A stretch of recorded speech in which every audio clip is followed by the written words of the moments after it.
Hello Hindi medium academy में आप सभी का स्वागत है। मैं हूं अरुण कुमार यादव और आज इस वीडियो में हम देखेंगे गणित कक्षा 8 का जो अध्याय 9 है बीजीय व्यंजक एवं सर्व समीकरण।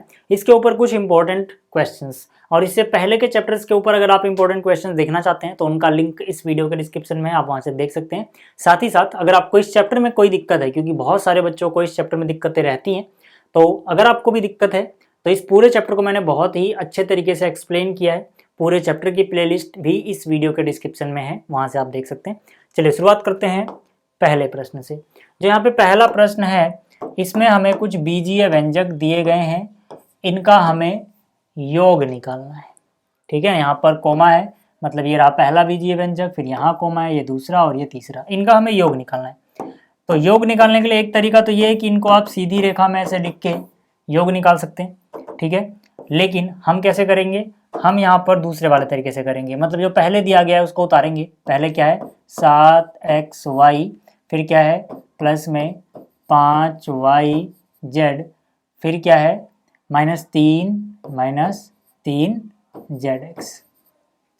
ठीक है, तो यहाँ पे जब हमने इसको उतार लिया, उसके बाद जो है दूसरा बीजीय व्यंजक है यानी कि ये वाला, इसको उतारते हुए हम ये ध्यान रखेंगे कि एक समान पद के नीचे समान पद आए। मतलब zx वाले के नीचे zx वाला है, yz के नीचे yz वाला है, xy के नीचे xy वाला है। अगर कुछ अलग मिलता है तो उसको हम साइड में लिखेंगे। जैसे पहला क्या है 4yz, यानी yz वाला पद है, तो yz वाला देखो ये रहा, तो यहाँ पे जो है 4yz है ना, हम यहाँ लिखेंगे। ठीक है, निशान इसके पहले क्या आएगा, तो 4yz के पहले कोई निशान नहीं दिख रहा, मतलब प्लस का है। ये बात ध्यान रखनी जरूरी है, ठीक है ना, क्योंकि 4 के पहले कुछ नहीं दिख रहा मतलब प्लस है। फिर यहाँ पे 9zx है, zx वाला कहाँ है, ये रहा, तो यहाँ पे हम लिखेंगे 9zx। अच्छा, 9 के पहले प्लस है यानी यहाँ प्लस आएगा। फिर यहाँ पे 4y है, यहाँ पे सिर्फ y है। क्या यहाँ पे कहीं y वाला पद है, सिर्फ नहीं, यानी कि जो y वाला है ना उसको हम अलग लिखेंगे। 4y लिखोगे, 4y से पहले माइनस है तो माइनस। इस तरह से आपको बातें ध्यान रखनी है। उसके बाद अगर मैं बात करूं तीसरे वाले की, ठीक है, तो तीसरे में ये चीज़ हमें दी गई है, इसको भी लिखते हुए आपको यही बातें ध्यान रखनी है। पहला है xz वाला पद, xz बोले तो यही है, ठीक है, यानी कि 3xz। यहाँ पे 3xz लिखो या zx एक ही बात है। तो यहाँ पे xz लिखा है, मैं उसको zx ही लिख रहा हूँ, एक ही बात है, याद रखना। चाहे मैं यहाँ पे zx लिखूँ या xz लिखूँ, ये दोनों चीज़ें सेम है। ठीक है ना, ये दोनों चीज़ें सेम है, एक ही चीज़ है, ये आगे पीछे से कोई फर्क नहीं पड़ता। zx लिखो xz लिखो एक ही बात है। अब क्योंकि ऊपर दोनों जगह z पहले x बाद में, तो इसको मैंने लिख दिया, तो ये हो गया। अच्छा, 3 के पहले क्या है, 3 के पहले है माइनस का निशान, तो यहाँ पे माइनस आएगा। फिर है 5x, अब यहाँ पे कहीं भी x वाला दिख नहीं रहा, यानी जो 5x है उसको आप अलग लिखोगे। और फिर है माइनस का 2xy, यानी xy देखो ये रहा, तो यहाँ पे आएगा माइनस का 2xy। ठीक है, इनको हमें जोड़ देना है। तो यहाँ पर देखो यार, ठीक है, इनको हमें क्या करना है, प्लस करना है। इन सबको प्लस करने के लिए हम क्या करेंगे, समान पद से योग हो सकता है, मतलब उसका हमको जोड़ सकते हैं। तो 7xy 2xy, लेकिन 2xy किसका है, माइनस का है, तो 7 में से 2 गया, 5xy आएगा। ठीक है ना, क्योंकि 7 तो प्लस का था, ये माइनस का था। ठीक है, तो हम क्या करेंगे, निशान के हिसाब से चलेंगे। भले ही हम बोल रहे हैं हम योग निकाल रहे हैं, लेकिन किसका, एक धनात्मक का एक ऋणात्मक के साथ योग निकाल रहे हैं, मतलब इसमें से घटाया जाएगा।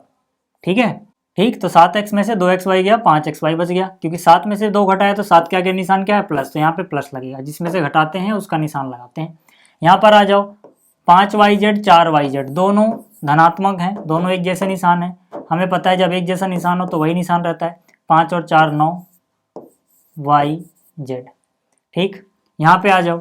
अब इसमें क्या करना है हमें, पहले एक जैसे निशान देखो किस किस के हैं, ये माइनस का है, ये भी माइनस का है, तो एक जैसे निशान आपस में पहले जुड़ जाएंगे, यानी कि 3zx और 3zx 6zx हो गए। कितने हो गए, रफ में अगर मैं बताऊं तो ये 6zx हो गए, लेकिन किसका, माइनस का ही। और यहाँ पे है 9, ठीक है ना, 9 जो है 9zx, ये है प्लस का, तो 9 में से 6 गया, यानी कि 3zx बचेगा। कितना बचेगा, 3zx, लेकिन किसका, 9 में से 6 घटाया ना, 9 के आगे प्लस है, यानी प्लस का बचेगा, यानी यहाँ प्लस आएगा।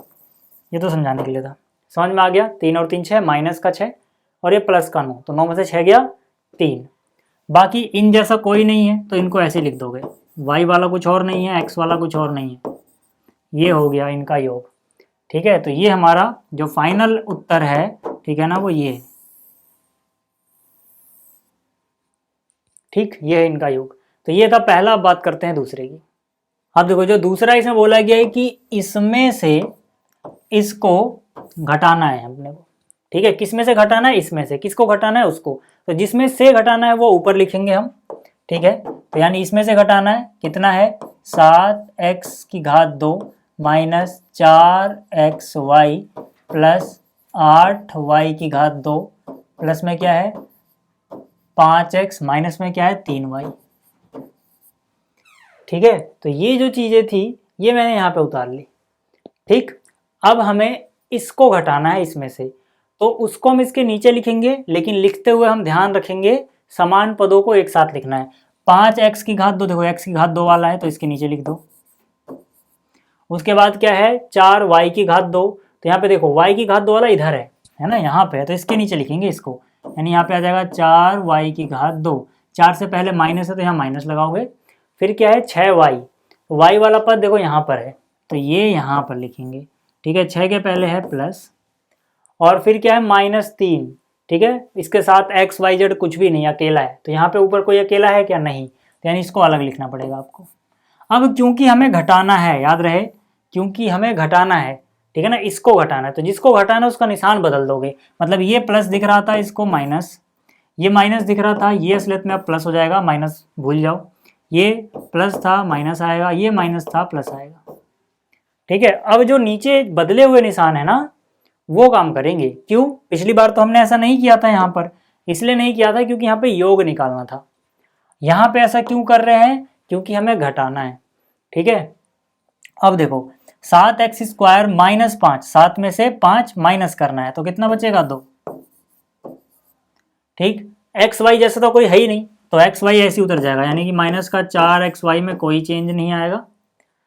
यहाँ पे आप आ जाओ, देखो अब ये 4y² प्लस का हो चुका है और ऊपर वाला भी प्लस है, तो दोनों प्लस के हैं, तो प्लस का 8 प्लस का 4, जब एक जैसे निशान है वही निशान रहेगा, 8 4 12, y²। एक्स वाला कोई है ही नहीं, ऐसे उतार दो। ठीक है, माइनस का 3y माइनस का 6y, एक जैसे निशान है, यानी माइनस का 9y और ये प्लस का 3। ये हो गया हमारा फाइनल उत्तर। ठीक है, तो ये भी हो गया। अब देखते हैं अगला प्रश्न क्या है।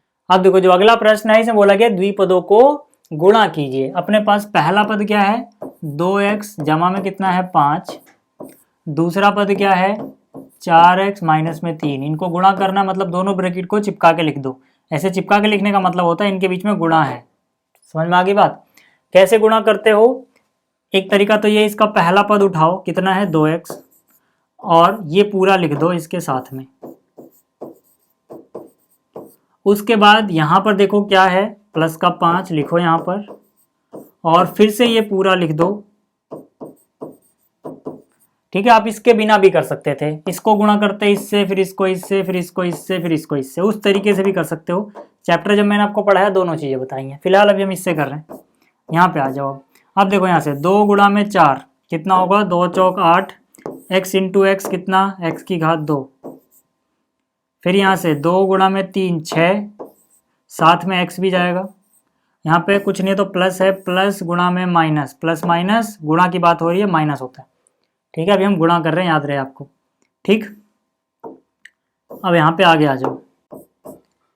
5 गुणा 4 हुआ 20, साथ में x भी है, फिर प्लस माइनस माइनस होता है, 5 गुणा में 3 15 होता है। ये कर लिया हमने। अब हम देखेंगे क्या कोई समान पद है यहाँ पे। हाँ, जैसे ये x वाला है तो ये भी x वाला है, ये दोनों समान पद है ना, इनको आगे सॉल्व किया जा सकता है। बाकी x² वाला तो कोई नहीं है, तो ये तो ऐसे ही रहेगा। ठीक है, इन दोनों को सॉल्व करें तो 20x प्लस का है और 6x माइनस का है। ठीक है, तो बड़ा हो गया 20, 20 में से 6 घटाओ 14, x बच जाएगा। 20 में से घटाया, 20 के आगे निशान क्या है प्लस, यहाँ आएगा प्लस, माइनस में 15। अच्छा, सारे नियम मैं आपको बता चुका हूँ कि गुणा में माइनस माइनस प्लस होता है, जोड़ने में कैसे होगा, घटाने में कैसे होगा निशान का, वो सब कुछ मैं आपको चैप्टर में बता चुका हूँ। तो उम्मीद कर रहा हूँ कि आप चैप्टर की वीडियो देख के यहाँ पे आए हैं। ठीक है ना, बेसिक आपको देखना है, आप वीडियो देखो चैप्टर की। अच्छा यहाँ पे बोला गया है इसमें से इसको घटाइए, तो फिर से वही यार, देखो यहाँ पर क्या है 2pq ब्रैकेट में है p प्लस q, इसमें से इसको घटाना है। चाहो तो आप नीचे लिख के भी कर सकते हो, बट ऐसे सवाल ज़्यादा सही रहता है कि हम ऐसे करें। देखो इस चीज़ को घटाना है, यानी कि 3pq p माइनस q घटाना है, तो मतलब यहाँ पे माइनस आएगा, ठीक है ना। जिसको घटाना है अच्छा प्रैक्टिस रहते हैं यहाँ पे ब्रैकेट लगा के चलो, क्योंकि ये माइनस सबके लिए होगा। हालांकि यहाँ फर्क नहीं पड़ता, बट फिर भी ठीक है, कई बार सवाल में ऐसा होता है फर्क पड़ जाता है, इसलिए आप अपनी आदत बना के रखो, जब भी घटाना हो तो माइनस के बाद जिसको भी घटाना हो पूरे को एक ब्रैकेट में बंद करो। हालांकि यहाँ फर्क नहीं पड़ेगा, बट आपको ये आदत मेंटेन करनी चाहिए। अब देखो यहाँ से क्या करेंगे, पहले इसको सॉल्व करेंगे। कैसे, जो बाहर वाली चीज़ है पहले इससे गुणा में जाएगी, फिर इससे गुणा में जाएगी, ठीक। तो यहाँ से 2pq गुणा में p, तो 2 यहाँ कुछ नहीं तो समझो 1 है, तो 2 गुणा 1 तो 2 ही रहेगा, लेकिन p गुणा p की घात 2 हो जाएगी, साथ में q रहेगा, ठीक है। तो ये पूरा इससे गुणा हो गया, इसी तरह से ये पूरा अब इससे गुणा होगा, तो यहाँ पे 2 तो रहेगा ही रहेगा, p भी रहेगा, q गुणा q की घात 2 हो जाएगी, ठीक है। अब याद रहे आपको, यहाँ पे आओ 3pq गुणा में p कितना हो जाएगा 3p गुणा p क्या हो गया p का वर्ग, साथ में q है। अच्छा यहाँ पे माइनस था, माइनस प्लस माइनस और यहाँ पे प्लस है, यानी एक बार माइनस है तो माइनस रहेगा, ठीक है ना। फिर यहाँ से इसको गुणा करोगे इसके साथ तो क्या हो जाएगा 3pq का वर्ग है, क्योंकि q गुणा q का वर्ग हो गया। और यहाँ पे देखो माइनस माइनस प्लस आएगा यहाँ पे, क्योंकि ये माइनस पहले असलियत में यहाँ पे क्या होगा माइनस प्लस माइनस माइनस ही रहा होगा, कोई फर्क नहीं पड़ेगा। फिर माइनस इंटू माइनस प्लस हो गया।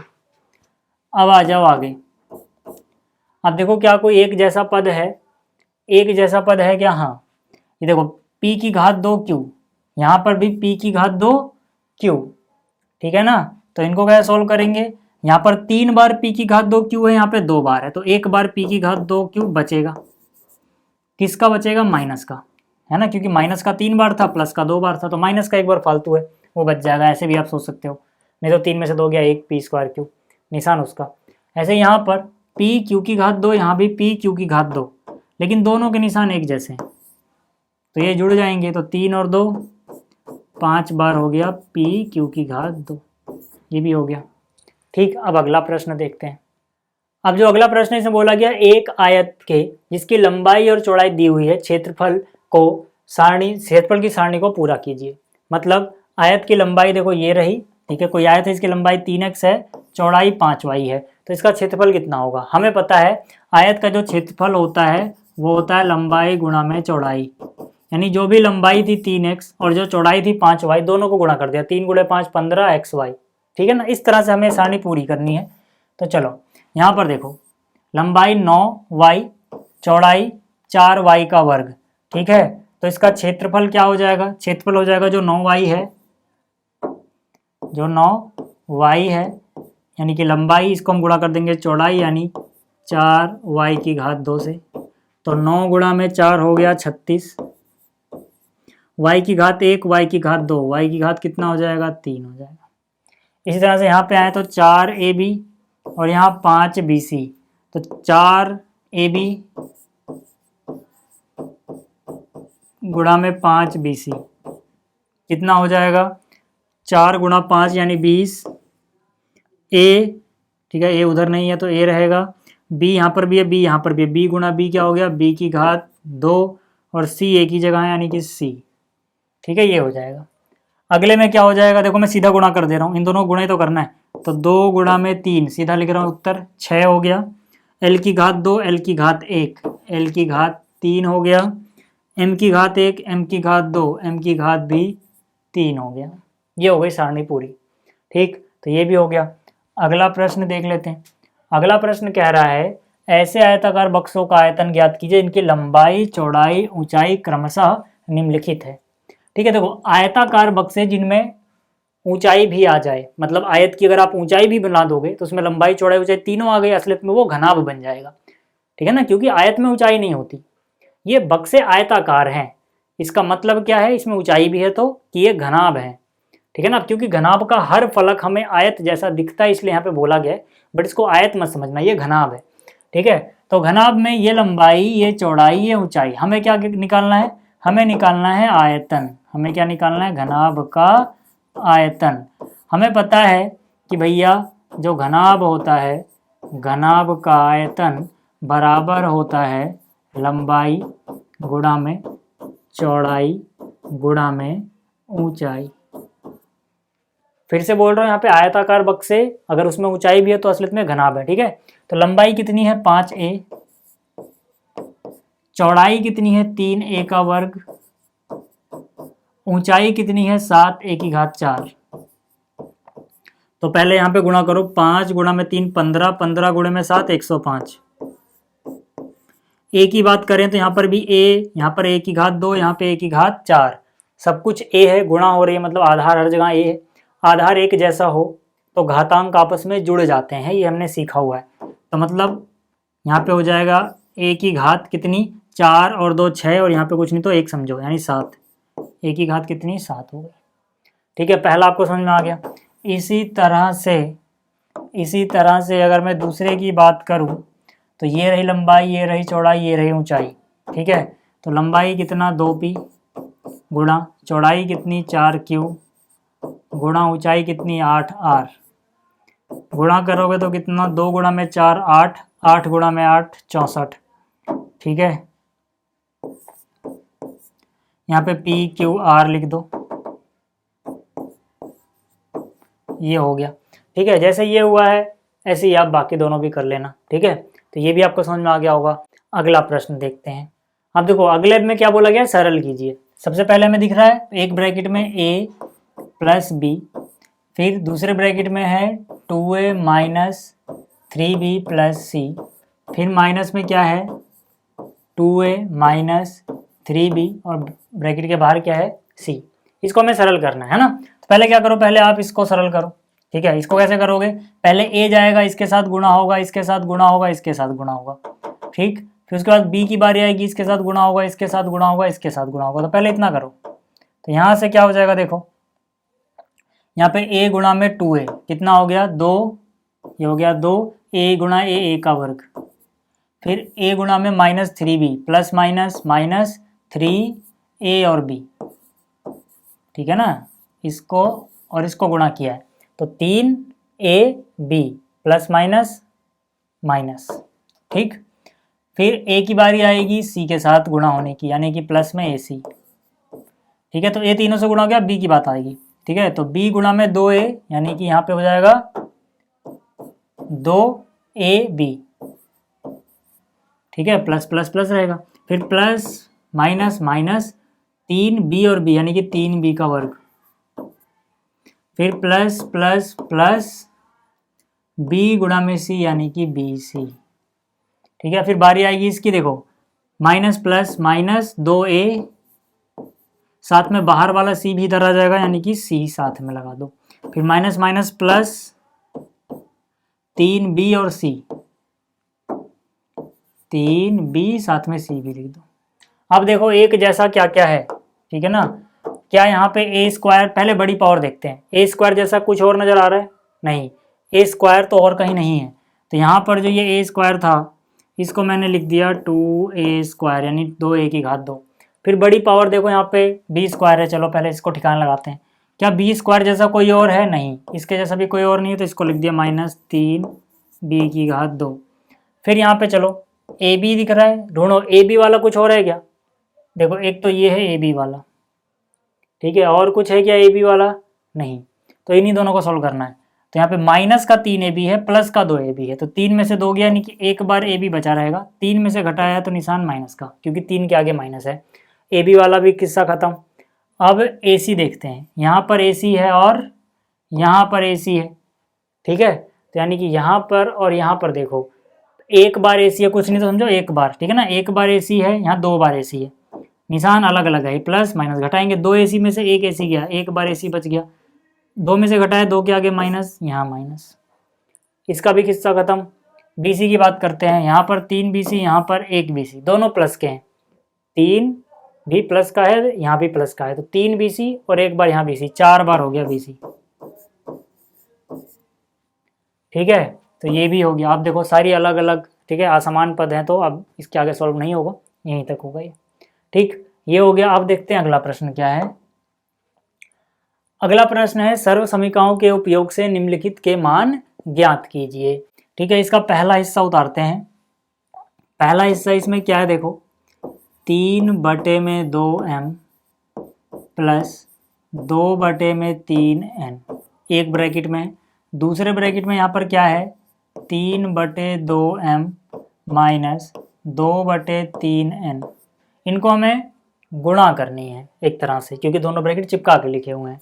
तो यहाँ पे हमें सर्व समीका का प्रयोग करना है। कौन सी सर्व समीका यहाँ पर इस्तेमाल होगी? यहाँ पे जो सर्व समीका इस्तेमाल होगी वो है a plus B a minus B, या x plus Y X minus Y, आप ऐसे भी कह सकते हो। ठीक है, क्या होता है ये होता है बराबर a का वर्ग माइनस b के वर्ग की।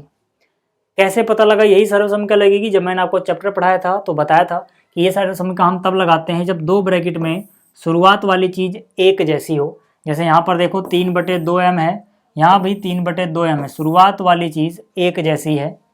ठीक, उसके अलावा जो बाद में आ रहा है वो भी एक जैसा है। ठीक है ना, यहाँ पर b है तो यहाँ पर भी है, एक जैसा है।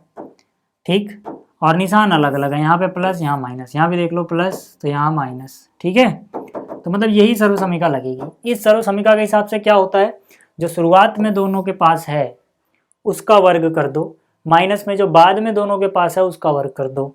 ठीक है ना, तो अगर हम इसको फॉलो करें तो शुरुआत में जो भी था उसको हम a बोलेंगे, यानी इसका वर्ग कर दो, फिर माइनस में b का वर्ग यानी बाद वाले का वर्ग, बाद में क्या है 2/3n, इसका वर्ग कर दो।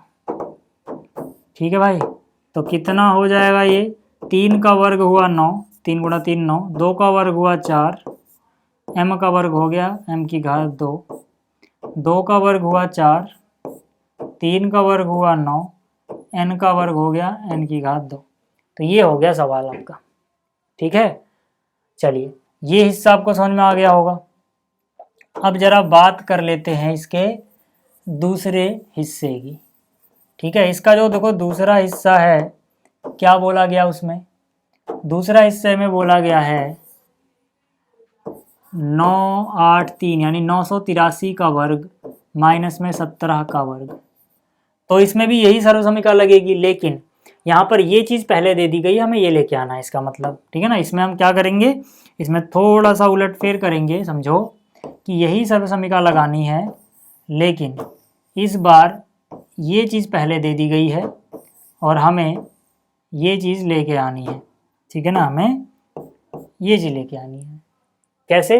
दो चीज़ों का वर्ग है, बीच में माइनस है, यहाँ भी दो चीज़ों का वर्ग है, बीच में माइनस है, मतलब सीधी सी बात है, इसके जैसी शक्ल है इसकी, तो यही फॉर्मूला लगेगा। ठीक, तो क्या करते हैं यहाँ पर, एक बार दोनों को a और b को जोड़ देते हैं, एक बार दोनों को घटा देते हैं। तो एक बार दोनों को जोड़ देंगे, यानी कि 983 जमा में 17, और फिर इन्हीं दोनों को घटा देंगे, 983 माइनस में 17। तो 983 में 17 जोड़ते हो तो कितना मिलता है आपको? 1000 मिलता है। और 983 में से 17 घटाते हो तो कितना मिलता है? 13 में से 7 गया 6, और यहाँ पे 7 में से 1 गया 6, और यहाँ पे 9, 966। ठीक है, तो 966 गुणा में 1000, 1000 से गुणा करना आसान है यार। 966 को पहले 1 से गुणा करोगे, कितना रहेगा वो? 966 ही रहेगा। फिर 3 शून्य है, लगा दो, ये हो गया उत्तर। ठीक है भाई, तो ये भी हो गया। अच्छा, अगला प्रश्न देख लो, तीसरा वाला। तीसरे में क्या है? तीसरे में है 194 गुणा में है 206। यहाँ पे डायरेक्ट तो कुछ लगता हुआ नहीं दिख रहा, लेकिन अगर हम थोड़ा सा ध्यान दें तो 194 और 206 के बिल्कुल बीच में आता है 200। ये 200 से 6 ज़्यादा है और ये 200 से 6 कम है ना। जब भी आपको कुछ ऐसा मिले तो आपको लिखना होता है 200, ठीक है, से कितना कम है? ये 6 कम है। और दूसरे ब्रैकेट में लिखना होता है 200 फिर से उससे कितना ज़्यादा है? ये 6 ज़्यादा है। देख लो, अब फिर से आपको समझ में आ गया होगा फॉर्मूला कौन सा लगना है, वही वाला, यानी सर्व समीका कौन सी लगेगी? a plus B A minus B.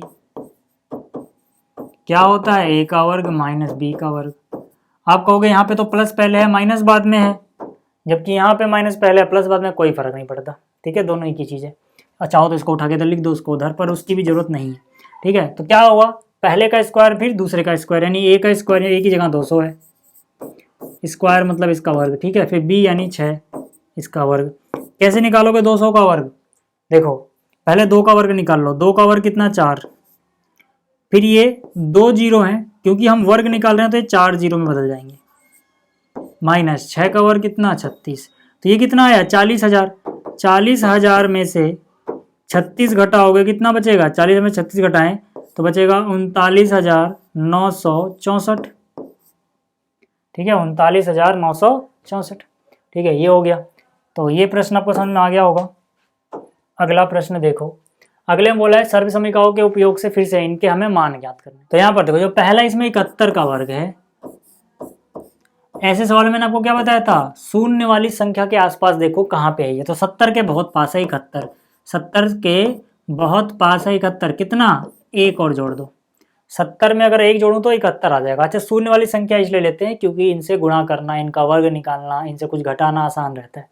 ठीक है, तो कौन सा फॉर्मूला लगेगा, कौन सी सर्व समीकरण लगेगी यहाँ पे, a प्लस बी की घात 2 वाली, क्योंकि यहाँ पे दो चीजें हैं, उनके सर पे 2 है ब्रैकेट के बाहर, यहाँ भी 2 चीजें हैं ब्रैकेट के बाहर 2 है।